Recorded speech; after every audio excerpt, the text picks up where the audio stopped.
Good morning. It is nice to see some familiar faces and some new faces, and to have a chance to explore together. How many of you are in the Introduction to Judaism program? Sort of. Okay. That's good to know. Welcome to all of you. That's very exciting. I'm delighted to see that you're using the textbook that we produced at American Jewish University. We're very proud of that, and we're very proud of you. So enjoy the journey. I want us to get on the balcony and think about why be Jewish. And I want to start off by saying that the question itself is a uniquely Jewish question. By which I mean, I don't think French people wake up in the morning and think, why be French?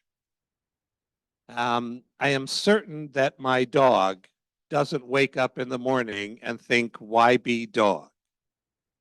Like, you just are, that's all. You are, and you get up and you go about your day. But Jewish people have a way of making questions where no one else sees a question. So I just want to highlight that there is some degree of pathology in thinking that you have to justify breathing.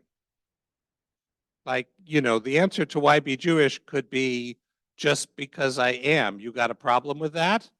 And the fact that we've internalized that there's a problem, that it needs to be explained why we're Jewish, I just want to acknowledge that that may be some larger psychological hangup, but nonetheless, we have it. And so I'm going to try to answer the question anyway.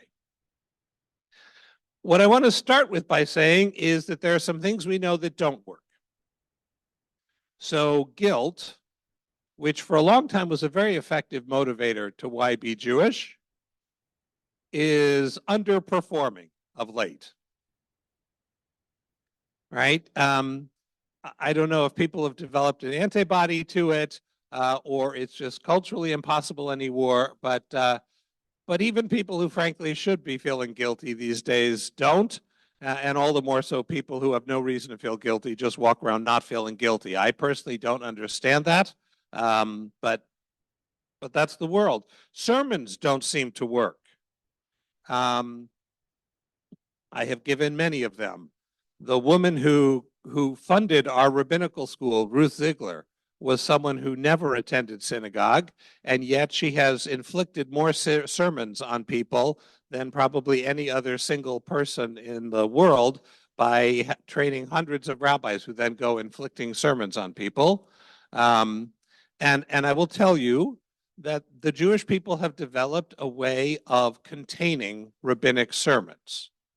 You've probably already picked up on it. You listen to the sermon. If you can, you use that as doze off time. You try to look thoughtful while you close your eyes. I will tell you that stops working when you start to drool and your head falls over. But people do that a lot. I see that this room comfortably sleeps about 200, so that's good. Okay. And then what you do is you walk out of the room, and as you're leaving, you put out your hand to the rabbi and you say, really good sermon, Rabbi. And when the rabbi touches your hand, anything you absorb from the sermon goes through your arm back into the rabbi from whence it came, and you walk out as pure as a newborn babe. And nostalgia doesn't work.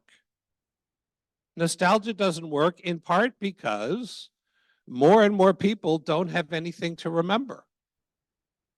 Right? The idea that, my father grew up in Brooklyn, the original Jewish homeland, and he grew up within 4 blocks of all of his aunts and uncles and all of his cousins. And they spent every Sunday having lox and bagels and playing basketball on the streets of Brooklyn. And while he regretted that I don't have any memories like that, I point out to him that he's the one that left Brooklyn to move to San Francisco, where we didn't know anybody. So we have generations of people who, even though born Jewish, don't have memories of Jewish communal life. And then, thank God, we've been blessed by a lot of people who have chosen to join us, and they, through no fault of their own, have no memories of Jewish people. That may be partly why they find us attractive. So try not to blow that for them too soon. When I point out to my wife, an interesting statistic, the most popular demographic for marriage in the United States, if you ask women, what group would you rather your husband come from? The number one answer is a Jewish man. My wife would like to have equal time, and she says that's because they don't know you. But you can't have nostalgia if you don't have experience, and we all don't have experience. Those who were born Jewish and those who were chosen Jewish were kind of blank slates in that regard. So what works? I'd like to make a more American pitch for why be Jewish, which is, what's in it for me? What do I get out of this whole Jewish thing? Why should I bother?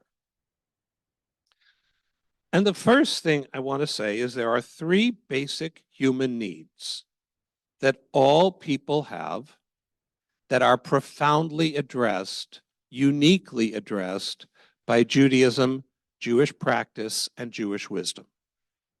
And the first of those three things is connection.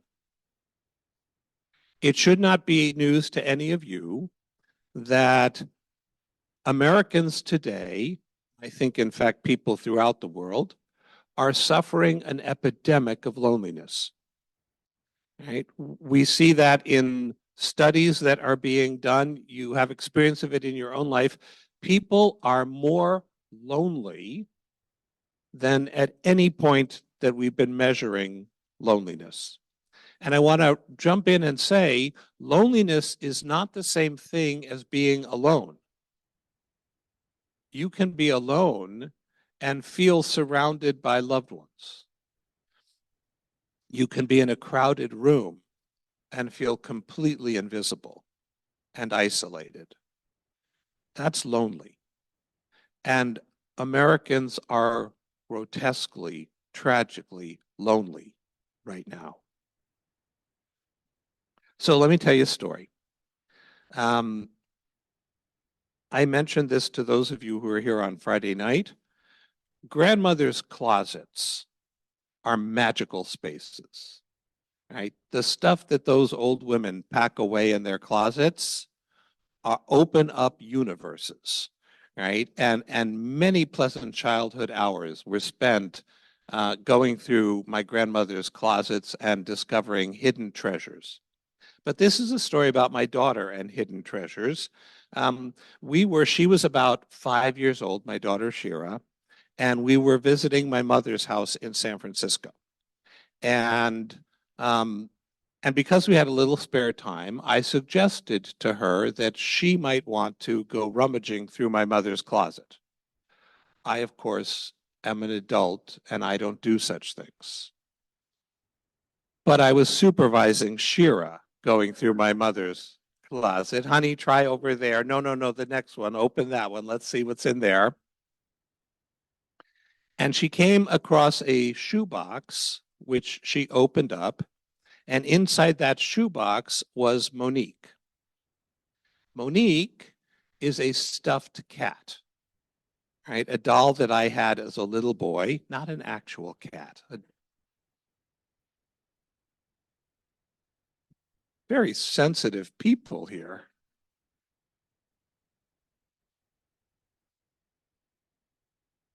Monique had been a gift from my grandparents when I was an infant, and I had loved Monique.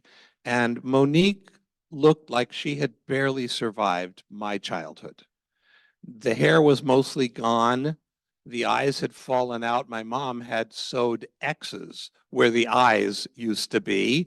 I blame her for that, but what can you do? The mouth had been sewn on again because it apparently had fallen off, and so the mouth was now a permanent frown. Again, my mother has many, many gifts, but apparently fixing old stuffed cats isn't on the list. And Shira picked up Monique and said, "What's this?" And I said, "That's Monique. She was my cat when I was a little boy." And Shira took the cat and hugged it and said, "Now she belongs to both of us." And you all go, "Oh," because that's touching. But I will tell you the odds of Monique making it to the next generation is close to zilch. And she doesn't have any deep history. She's just a doll that I had as a kid. But if you're looking for connections across the generations, you need look no farther than Jewish practice. Because that Torah scroll has been passed from generation to generation for the last 3,000 years. Not this particular scroll. I know you're a little concrete in your thinking, so this is not it. But the writing we have carried with us as a people around the world. And we have been inspired and strengthened by that book. Every time grandparents pass that scroll to their children and their children pass it to their children, you're looking at something unique in the annals of human history. You're looking at the successful transmission of a tradition across the ages. And I want to give you a sense of how extraordinary that is. I'm going to repeat a story. When I was in college, I grew up not at all religious, pretty much an anti-religious household. Growing up in San Francisco Bay Area, it's actually a great place to grow up an atheist because there are so many fun things you can get away with in the Bay Area that you may not be able to elsewhere. So I had a very happy childhood in San Francisco, being anti-religious, and I found God in college. And it was falling in love with God that got me to fall in love with Judaism, although technically I had always been Jewish. So I tell people that I am a convert in everything but the label. So I had a friend whose mother had passed away and he needed help making a minyan. And I don't know what a minyan is, but I'm handy, so I figured I could help make whatever it is that he needed me to make. And so we went to this minyan, and there were men sitting on one side of the room and women sitting on the other side of the room, and the men were all wrapped in leather. And did I mention I'm from San Francisco? I am from San Francisco, so I'm familiar with this. But apparently, Jewish men wrapped in leather and sitting separately means something very different than what it means in San Francisco. If you don't get that, don't worry about it. I'm not going to be the one to explain it to you. So I was home with my grandparents for the winter break, and I told my grandmother about that, and she went into the closet of magic, and she pulled out a paper bag, and in it were her father's tefillin. Tefillin are those leather boxes that contain biblical verses that Jewish men wrap themselves in. She had my great-grandfather's tefillin. So I have been wearing them. This morning when we prayed, I was wearing my great-grandfather's tefillin.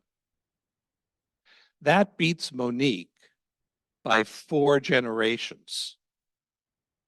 And they have found tefillin on Masada. They have found tefillin that Jewish men were wearing 2,000 years ago.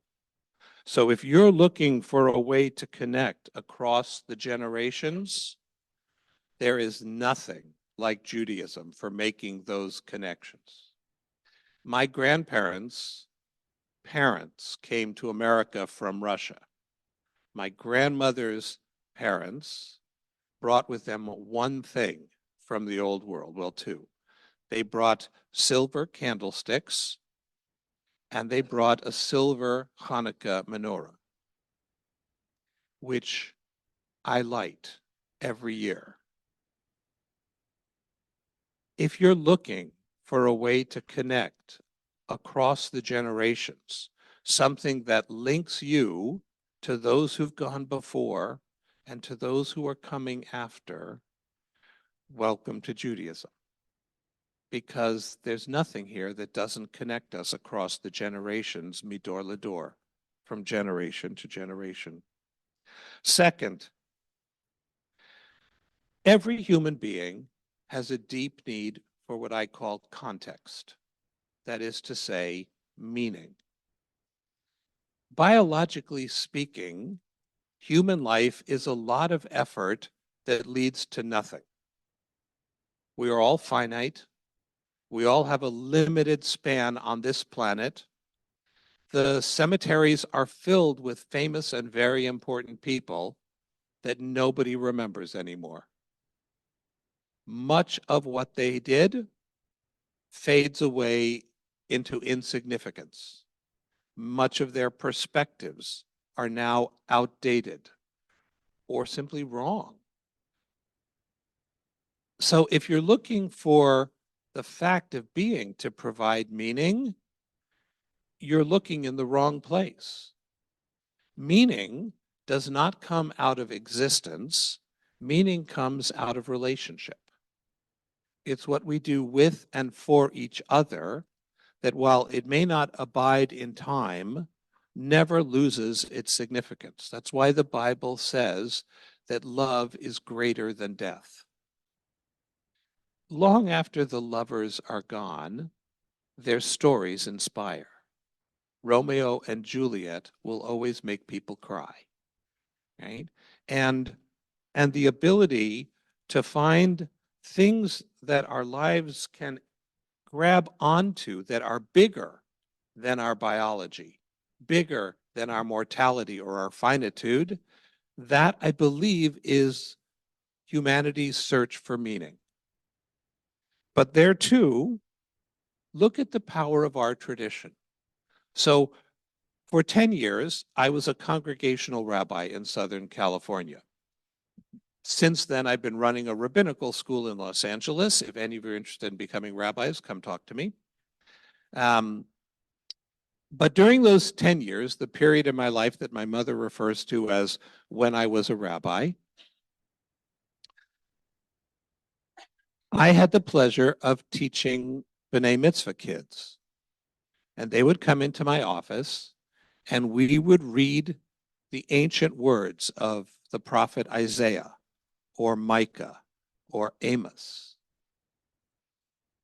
And the miracle that they didn't notice, but I did, was that a 12-year-old American would find meaning in words that are 2,700 years old, spoken in the Iron Age, 9,000 miles away. If you had them read Gilgamesh or Homer, there'd be nothing there. They don't talk to those gods. They don't share those values. They find the stories drawn out and boring. But the words of Isaiah, that what God wants from you is to feed the hungry, show compassion to the homeless and to the widow, that if you do that, then your light will shine at night as though it's the brightest day. Those lifelines of meaning, they inspire our 12-year-olds. Can you think about how extraordinary that is? Is there a people in the world who have that kind of reach, that kind of continuity? Our ancestors were people, biological or spiritual ancestors, they were people who understood God to be the greatest liberatory force in the cosmos. They understood our God, the God of Israel, to be a God who invites slaves to walk to freedom. And that hopeful faith inspired them to influence humanity in a way that no other people have. Let me share with you an anomaly that always strikes me as remarkable. Jews are 0.03% of the human population. There are very few of us to go around. There are more Dutch Amish than there are us. Somebody's underperforming.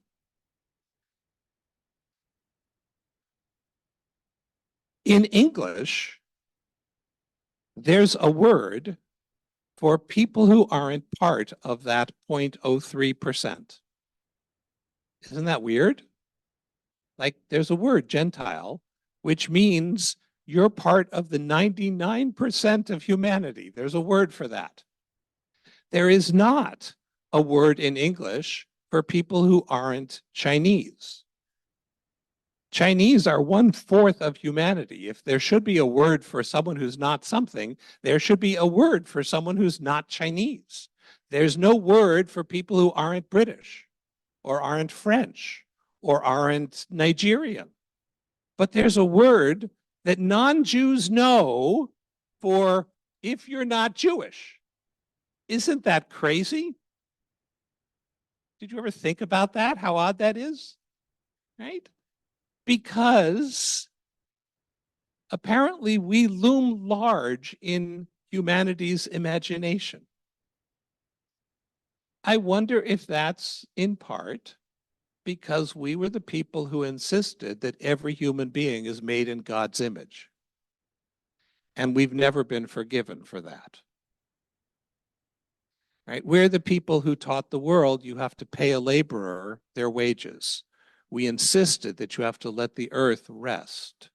We insisted that you cannot muzzle a cow and a donkey together because you have to take into concern the needs of that person. We limited what you could do with and to a slave.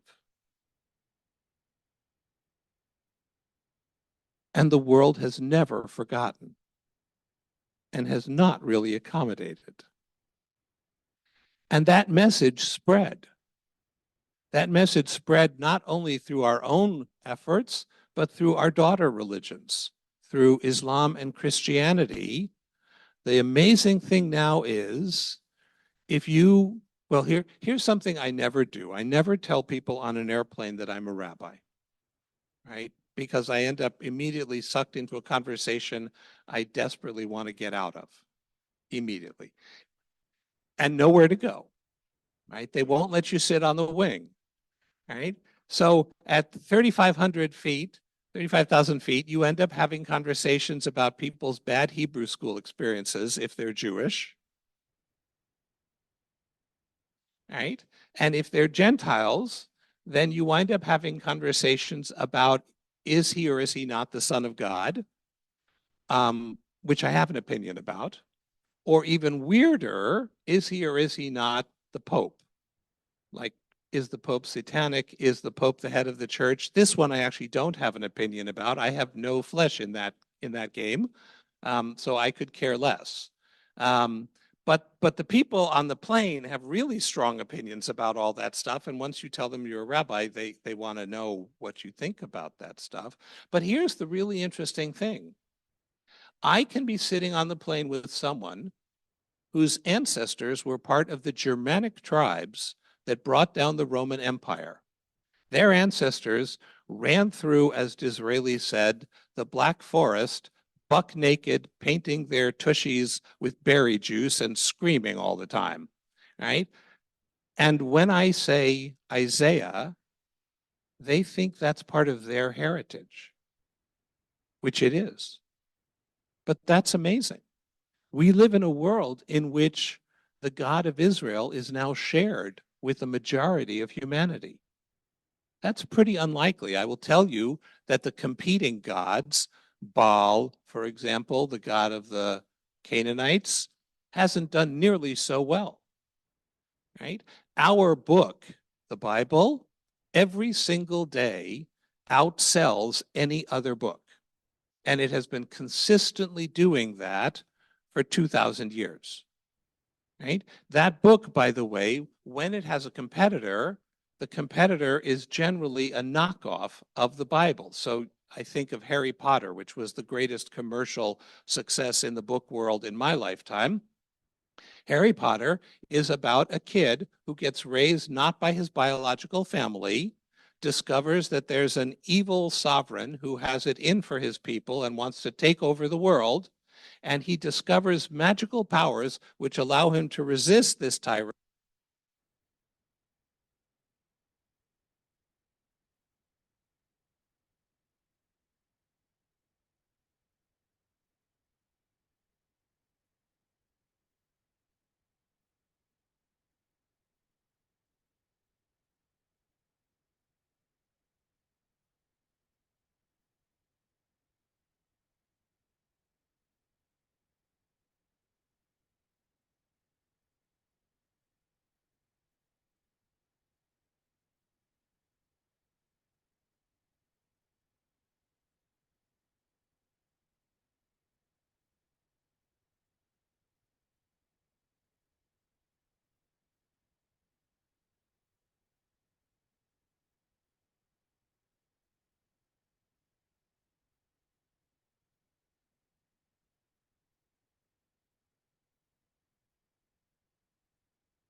Was I holding this for no reason the whole time?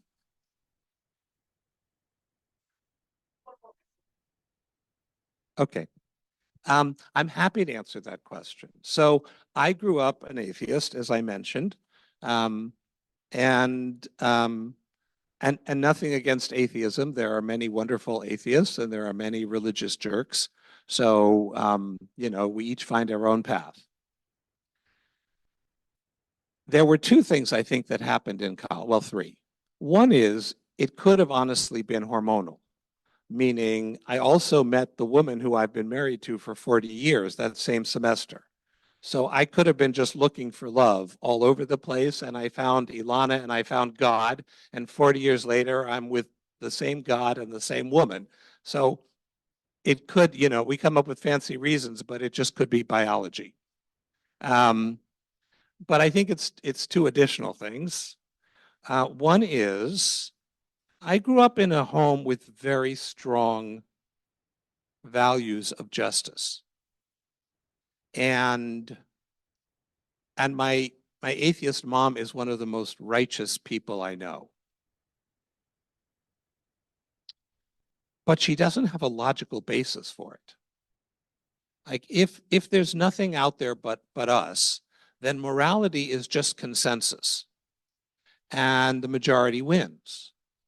So if people want to kill Flipper for a tuna sandwich, you may not like that, but it's not immoral unless someone else is the source of morality. And if there are more Nazis than there are Jews, then murdering Jews is by definition not immoral because it's what the majority wants. But my mother never, ever thought that morality was decided by a majority vote. And it was because of my atheist mom that I started to think there has to be something to ground morality in that is bigger than human consensus, that there are absolute standards of right or wrong. I don't care how many people line up on the other side. And that led me to thinking about God as the basis for moral judgment. And at the same time, in college, I had two Christian roommates who were among the finest people I've ever met. And I love them to this day. We're still in touch. I couldn't believe what they believed. It's a whopper of a story. Um, and and and that didn't tempt me at all, but it did make me want to think about God. So I went to talk to the rabbi on campus, and he said there's no neutral place to think about God from. You have to try it out and see if it works for you. So he got me to agree to go to synagogue services every Shabbat for 2 months. He said, less than 2 months, you're going to spend the whole time worrying about, am I supposed to be standing or sitting or shuffling forward or shuffling back? And so you need to go long enough that you're not obsessed by that stuff anymore. Um, and then he gave me a book to read by a German Jewish philosopher named Franz Rosenzweig. Rosenzweig was a Jewish existentialist, and he also grew up in an assimilated home, and he also came to Judaism as an adult. I read the book. I started going to services. I fell in love. I fell in love. And so this doesn't work for everybody, but for me, my first love was God. And then because God told me I had to read Torah, I started reading Torah. It's not that I was in love with Jewish culture or Jewish people and then found God. It was the other way around.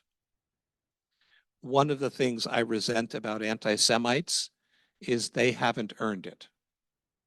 Unlike a Jewish professional, if anyone's going to hate the Jewish people, it should be, I can tell you stories. These Johnny-come-latelys who waltz in and think they can hate the Jews, please get online. But because God told me I needed a community, I had to have a minyan. And God told me that I need to read Torah, so I read Torah. And I have fallen in love head over heels with Torah and the Jewish people too. But for me, God has always been at the center. And I have a very personal relationship with God, which, by the way, if you're looking for a rebellion against your atheist psychoanalyst mom, this is about as good as it gets. Because I tell her that I talk to God and God talks back to me, And for a Freudian analyst, that's no different than saying I talk to Mickey Mouse and Mickey Mouse answers me. So it scores points on that level too. I get the afterlife and I get to aggravate my mother, both in the same shot. Yeah.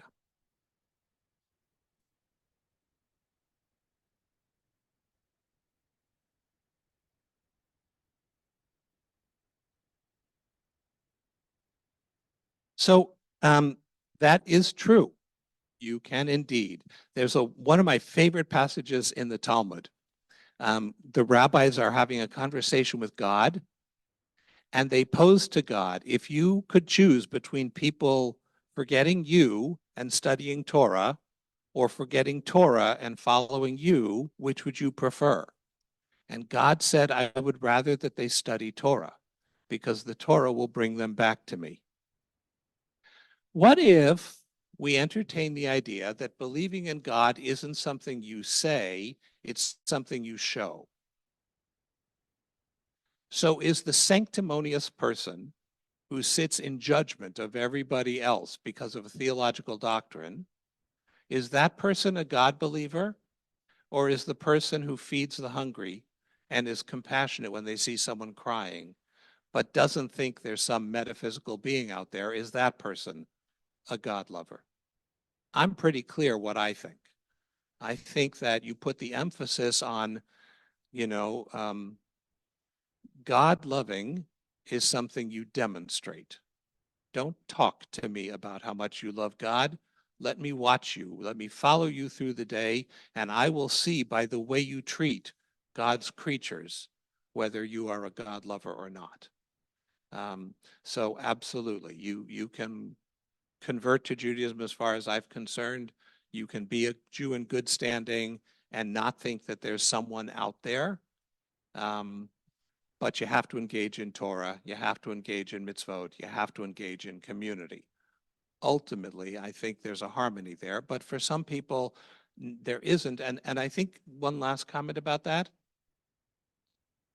That's partly because of the people who love God, right? There's nobody who's harmed God's reputation more than religious people, right? Because they make God look vicious and cruel and hostile to learning and an enemy of curiosity. It's as if for these people, following God shuts down their intellect and hardens their heart. So I think we religious people, those of us who are, we need to be compassionate to the people who've been traumatized by religion. And the word God has been used to burn witches at the stake and to kill gay and lesbian and trans people. And um, and so people have come to a traumatic relationship with that G word that is honestly earned. So again, I want to shift the focus. Show me that you love God by loving God's children. Show me that you honor God by honoring God's creation. Show me that you love God by living a life of joy and decency and compassion. Don't talk to me about your theology.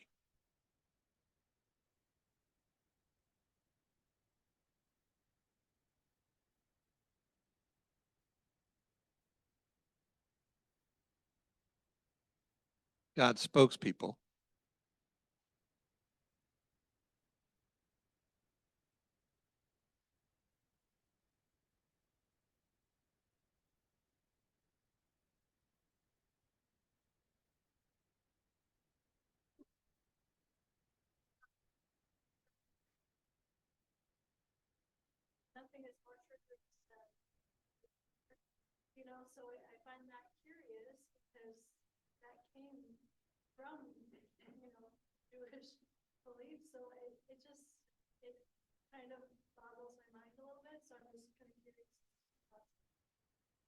Okay. Look, anti-Semitism is a very complicated phenomenon that changes over time. So I can give you some broad comments, but ancient Greek anti-Semitism is very different than Nazi anti-Semitism. which also means you need to look at what the solution is that each anti-Semite proposes, right? So the solution to Greek anti-Semitism is to stop practicing Judaism. That's not the solution to Nazi anti-Semitism. That's actually what scares them. Jews who mingle and mix and then they don't know who's Jewish or not is the problem for a Nazi anti-Semite. So you have to specify. But why is the hatred of Jews so ubiquitous? I have a couple answers for that. The first is, I tell my dog all the time that we are not as impressive as she thinks we are.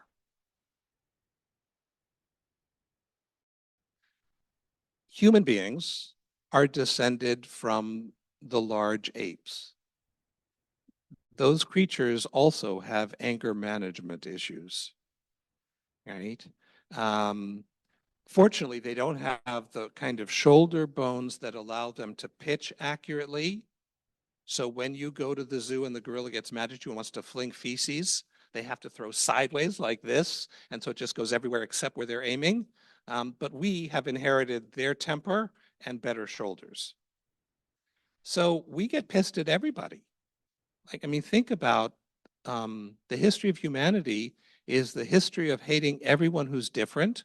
And if they're not really different, then inventing differences to hate people by, right? European culture divided people into noble and not noble, right? And if you weren't noble, you were low, right? The whole of civilization is a hierarchy of hate and a glimmering of a different way. So our culture is rooted, our American and Western culture has one foot in ancient Israel and one foot in ancient Rome. And we are constantly tempted by empire. And empire works by mobilizing and monopolizing fear. It needs you to be afraid. It needs you to be afraid of some imagined enemy, and then it needs you to be afraid of the government. And that isn't the Hebrew way, right? So we're the people who taught the world, unlike what the Greeks and the Romans and the Babylonians and the Egyptians and the Assyrians and just about everybody taught. We taught that God cares for the lowly and the weak. That's a radical teaching then. It's a radical teaching now. We taught the world that the government is accountable to the law, not the other way around. And that the king has to write a Torah scroll and keep it by the throne to make sure that the king remembers that he is a servant of that Torah, not the other way around. We are the people who produced a prophet Nathan who could walk into King David's court and say, I accuse you. You are the man, right? And David doesn't have him killed. David repents. I don't think the world has ever accommodated that.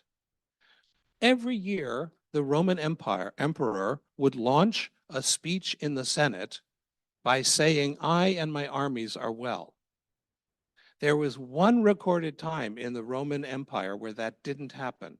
That was when they had the Jewish revolt. And Hadrian, for 3 years in a row, couldn't start his speech that way. We have always been a thorn in the side of tyrants. When Ben Franklin proposed a motto and a seal for the United States, he opposed the idea of having a bald eagle. He said bald eagles are very unimpressive creatures. They're physically lovely, but they live by stealing other people's foods, right? That's, they attack littler birds and they take their fish, right? Do you really want to be named after that? He said, but what he proposed was a seal that showed the children of Israel marching to freedom, Pharaoh caught in the sea, and the motto, sic semper tyrannus, thus always to tyrants. Franklin recognized that this country should be based on Hebrew roots, that seeing God as the one who wants us all to thrive is a sounder grounding for democracy and for humanity than power that can be achieved. This country has not resolved that split. We're still fighting it out. And I don't want you to hear this as a partisan dig. I want to tell you there are people, unfortunately, across the political spectrum who are Roman in their approach to power and not Hebrew. So we need to be allies. But I don't think the world can forgive us for that. I don't think it can forgive us for having an alternative approach to humanity that, frankly, they need when they're broken, but then they forget.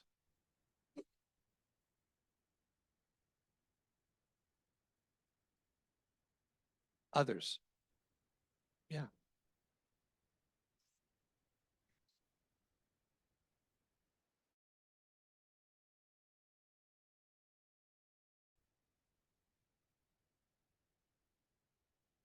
Oh, no. No, they can't. Oh, okay. I have a quick story about Jewish connection. I was in Florida. I went to a synagogue, a very large synagogue.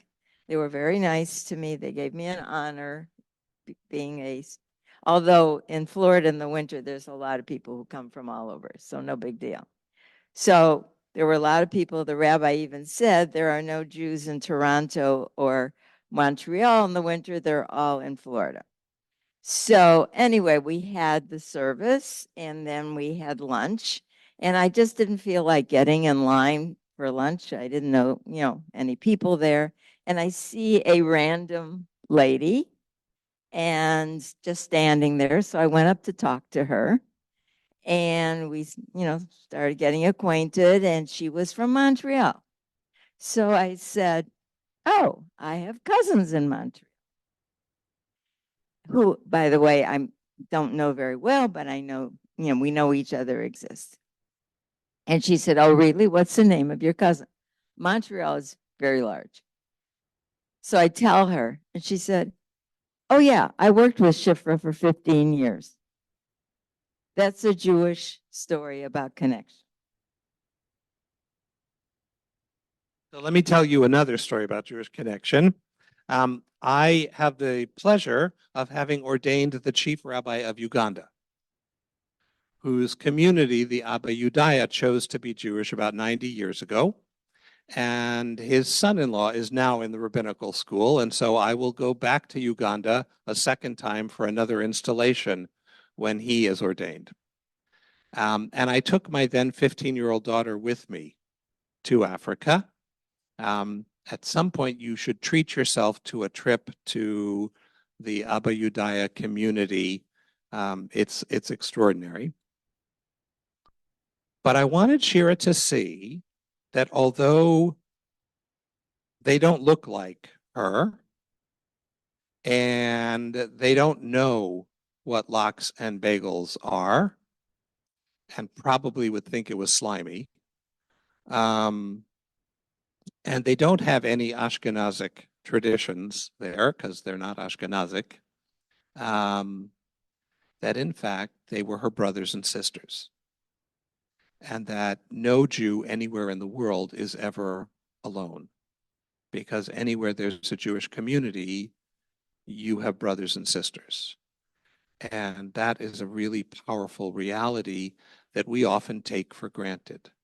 There's an ancient midrash, an ancient rabbinic legend that says that if you hit a cow on its foot, the cow hurts. If you hit it on its back, the cow hurts. And the same thing with a Jew. If you hurt a Jewish community in Yemen, Jews in Nashville scream out.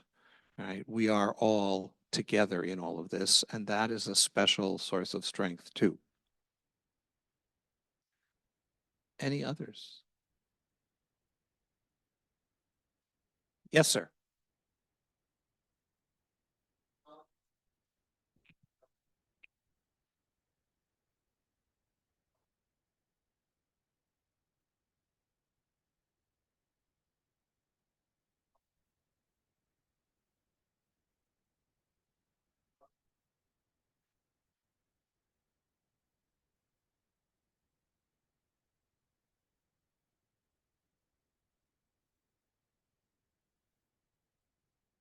Thank you for that question. The question is about the potential of technology to advance Jewish connection and human connection. So here's, I'm a big believer in the potential of technology, both for good and for bad. Judaism has, I think, a brilliant understanding of both a Yetzer HaTov, a good impulse, and a Yetzer Hara, an evil impulse. There is no good thing that people can't pervert, and there's no thing that people can't use to elevate. So the issue is not, is technology good or bad? The question is, what do we do with it? What do we use it for? I have a YouTube channel. I put out videos and podcasts for people. And I have a Facebook page with about 90,000 likes because, let's face it, I'm just easy to like. And I don't know why you all laughed at that. Thank you. The technology has the capacity for great goodness. Injustices get instantly put out there and shared, and then can be corrected. It also has the capacity for great evil. People whose lives are made miserable, comparing the reality of their own life with the curated versions of other people's lives. Time spent flipping, doom scrolling, they call it, so that I now get upset about anti-Semites I never would have heard about and have no impact on my life whatsoever, but I'm aggravated by them nonetheless. And the way it takes over our lives, right? It's now impossible to disconnect. So there's always email that need to be answered. There's always things that need a response. So I think there too, the challenge for us is, how do we utilize this in a way that advances our thriving and our humanity? And that takes conscious choice. But the capacity of this media to lift up our lives, to connect us to each other, to inform us. My mom lives in San Francisco. She's 90. And I don't get to visit her as often as I would like, but I speak to her every single day.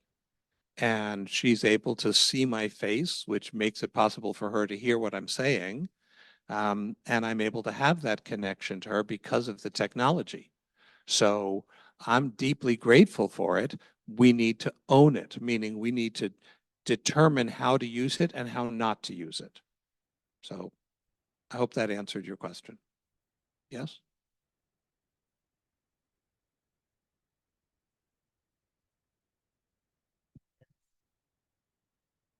Are there other people in the world who, when they read a bad thing that happens to somebody or something, their first thought is, I hope they weren't? Well, I don't think there are non-Jews who think that. But yes, I think if you talk to many minority people, they read the news the way we do. Back when newspapers were on paper, I used to read the paper twice. Right? I would flip through it once to make sure no Jew was in trouble, and then I would start at the beginning and read the news based on significance. Right? But I know plenty of African Americans who read the news exactly the same way. Plenty of Arab Americans right now who are reading the news the same way. I think any minority reads the news in that defensive posture. Um, go ahead.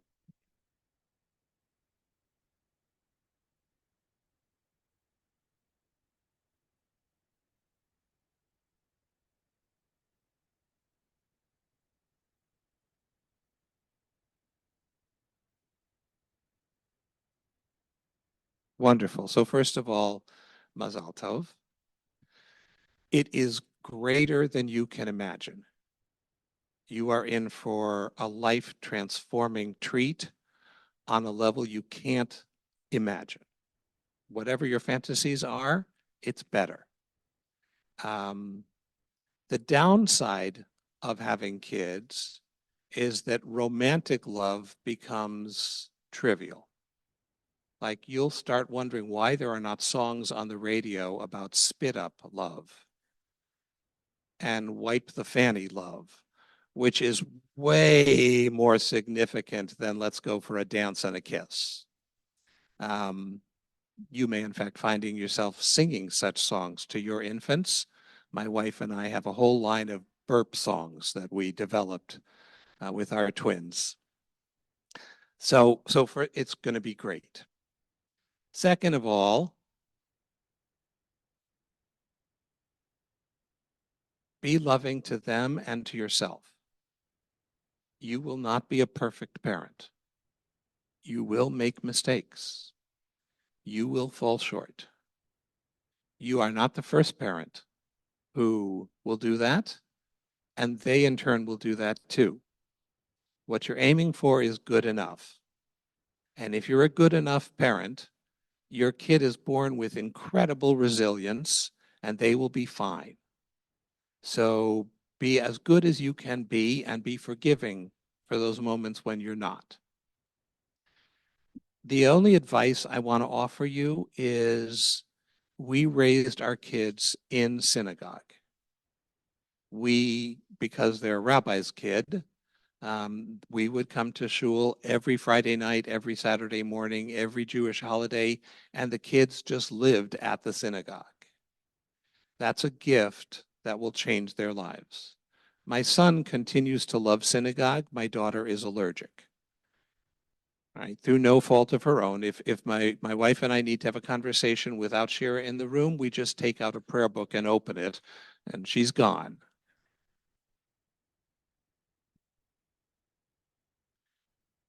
But she knows the entire liturgy. And on a Friday night, if I hand her a cup of wine and say, can you do Kiddush? She doesn't need a book. And she knows who she is. And she knows how she wants to raise her children. And she feels a connection. And her closest friends were her synagogue friends and her camp friends. So make this your home. And get a bunch of other parents with little kids. And then here's a word for everyone else in the synagogue. If a kid is making noise in the synagogue and you can't resist the urge to turn around and look, put a smile on your face first. No glaring, no staring, right? Just a smile. And if you don't have any grandchildren locally, I know one coming up who could use some additional grandparenting. So make this room a child-friendly room where kids making noise, running up and down, being on the bima, like that's all stuff that makes you smile, because that is the biggest difference you can make. And if you're that kind of a community, by the way, you'll start to get young people showing up, right? So give up on decorum, give up on quiet, give up on calm, step into life and embrace it. But on your end, I want to encourage you to make this your home and to be here with the little one on the floor and then running around and making noise, and let that be the new normal, because that is the best childhood you can possibly give your kid. Yeah, that's my advice.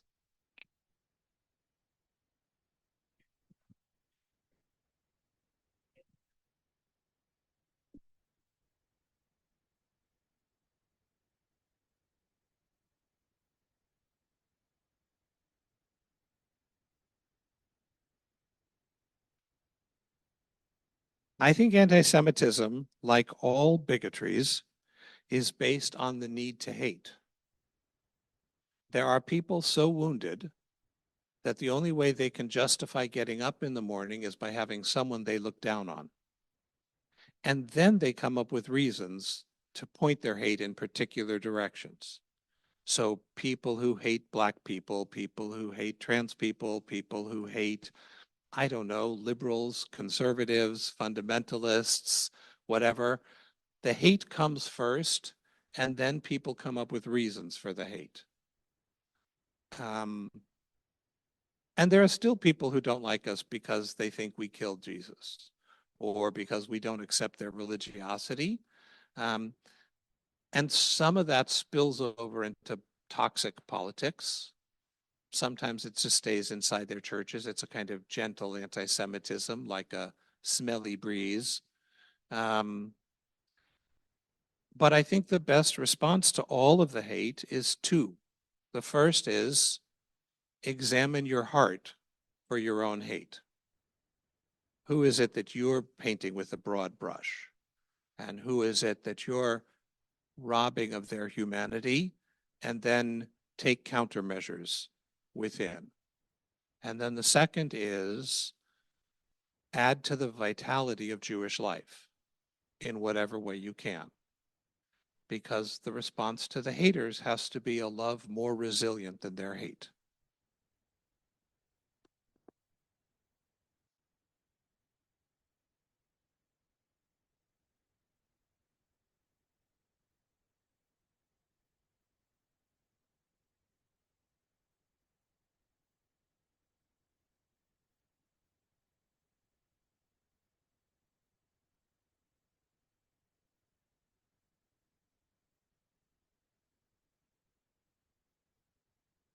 Look, how we teach our children about the hate that's out there depends very much on the age of the child and their temperament.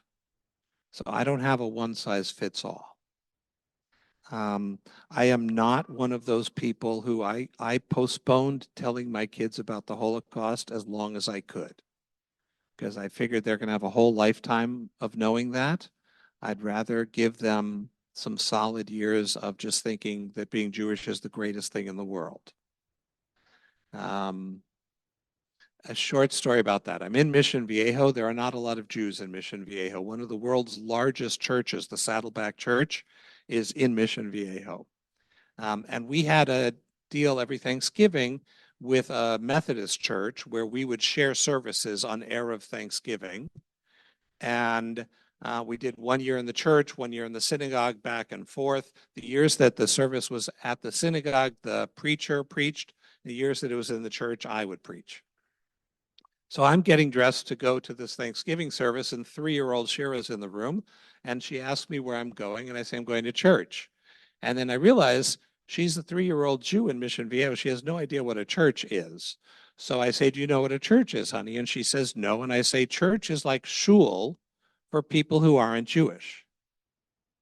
And she pauses for a minute, and she says, are there a lot of them?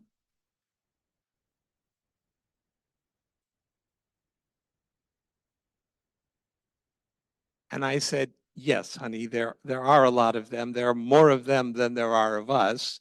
This was news to her. And she sits for a minute with that. And then she says, do you know their names?